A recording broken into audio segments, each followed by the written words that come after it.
Hello everyone, আসসালামু আলাইকুম। সফলতা মাইন্ডসেট থেকে আসে, কোনো সহজ কৌশল কিংবা টেকনিকে নয়। গ্রোথ মাইন্ডসেট তৈরি করুন। নিজের প্রতি কনফিডেন্স, আত্মবিশ্বাস, নিজেকে বিশ্বাস করতে শিখুন যে হ্যাঁ, আমাকে দ্বারা হবে, আমিই পারবো, আমাকে দ্বারাই সম্ভব। সমস্যায় ফোকাস না করে আপনি সমাধানে ফোকাস করুন।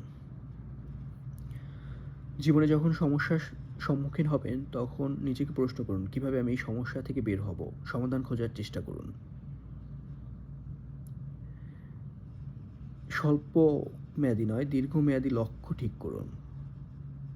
জীবনে খুব তাড়াতাড়ি বড় হতে গেলে আমরা কখনোই সফল হতে পারবো না। আপনাকে হার্ড ওয়ার্ক এবং আত্মবিশ্বাসের সাথে কাজ করতে হবে। সব কিছুতে না শেখার চেষ্টা করুন।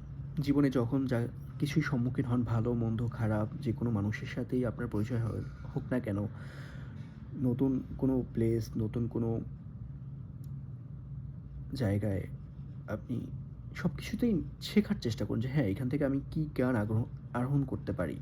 আমার জীবনে যা কিছুই ঘটুক না কেন বা ঘটতেছে না কেন, সব কিছুই আপনাকে নতুন কিছু শিক্ষা দিচ্ছে। এই শিক্ষাগুলোকে আপনি লক্ষ্য করুন এবং নিজের মধ্যে ধারণ করুন। সবশেষে ধৈর্য। আপনাকে ধৈর্য ধারণ করতে হবে। আপনি একদিনেই সফল হতে পারবেন না। ধৈর্য সহকারে সৎ এবং কঠোর পরিশ্রমের মাধ্যমে আপনাকে চেষ্টা করে যেতে হবে। নিজের প্রতি বিশ্বাস রাখতে হবে যে হ্যাঁ, আপনি পারবেন, আপনার দ্বারাই সম্ভব, আপনাকে দ্বারাই হবে। যখন আপনি নিজেকে বিশ্বাস করবেন, সমস্যার সমাধান খুঁজবেন এবং লক মানে দীর্ঘমেয়াদী লক্ষ্য স্থির করবেন এবং ধৈর্য সহকারে কাজ করবেন, তখন আপনি ইনশাআল্লাহ সফল হবেন।